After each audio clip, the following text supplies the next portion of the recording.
இன்னைக்கு நம்ம எந்த கோயிலை பத்தி பார்க்க போறோம்னா, அருள்மிகு பாலசுப்பிரமணியன் திருக்கோவில் எங்க ஊர்ல இருக்கக்கூடிய கோயில். உங்க ஊர் எந்த ஊருன்னு தானே கேக்குறீங்க? பெரியகுளம் தனி தொகுதி. கேட்டுச்சா? இப்போ வாங்க வரலாற பார்க்கலாம். தஞ்சை பெரிய கோயிலை கட்டிய ராஜராஜ சோழன் வாரிசான ராஜேந்திர சோழனால் கட்டப்பட்டதுதான் இந்த பெரிய கோவில். இது 1000 ஆண்டுகளுக்கு பழமையான கோயில்னு சொல்றாங்க.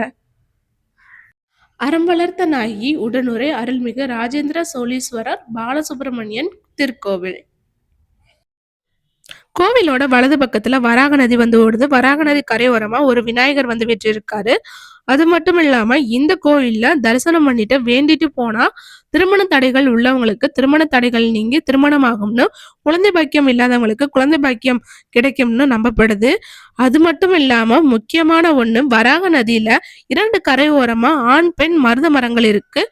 இந்த மருத மரங்கள் இருக்கனால காசிக்கு நிகரான ஆலயம்னு சொல்லப்படுது.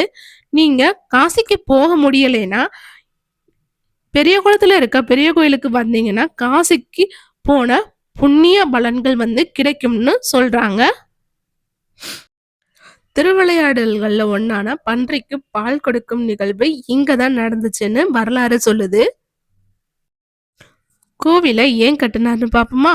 ராஜேந்திர சோழன் ஒரு நாள் அகமலை காட்டுக்கு வேட்டையாட போனாராம். அப்போ அவர் விட்ட அம்பு வந்து ஒரு தாய் பன்றி மேல பட்டு அந்த தாய் பன்றி வந்து இறந்து போச்சாம். பன்றி குட்டிகள் வந்து பசியில வந்து ரொம்பவே சத்தம் போட்டுக்கிட்டே இருந்துச்சாம். இதை பார்த்த ராஜேந்திரன் சோழன் வந்து ரொம்பவே மனசுடைஞ்சு போயிட்டாராம். இந்த இடத்துல முருகப்பெருமான் வந்து தோன்றி பன்றிகளின் பசியை வந்து போக்கினாராம். அந்த தன்னோட பாவத்தை வந்து கழிக்கவும் முருகப்பெருமானின் பெருமையை வந்து எடுத்து சொல்லவும் இந்த கோவிலை கட்டினதா வந்து சொல்றாங்க. இங்க நிறைய சிற்பங்கள் இருக்கு. நீங்க உள்ள போனா அவ்வளோ சிற்பங்கள் வந்து இருக்கு. 64 நாயன்மார்களும் இருக்காங்க. அது மட்டும் இல்லாம இந்த கோவில் திருப்புகழ்ல இடம்பெற்றிருக்கும்னு கோவில்லையே வந்து அந்த போர்டு வந்து எழுதி போட்டிருப்பாங்க.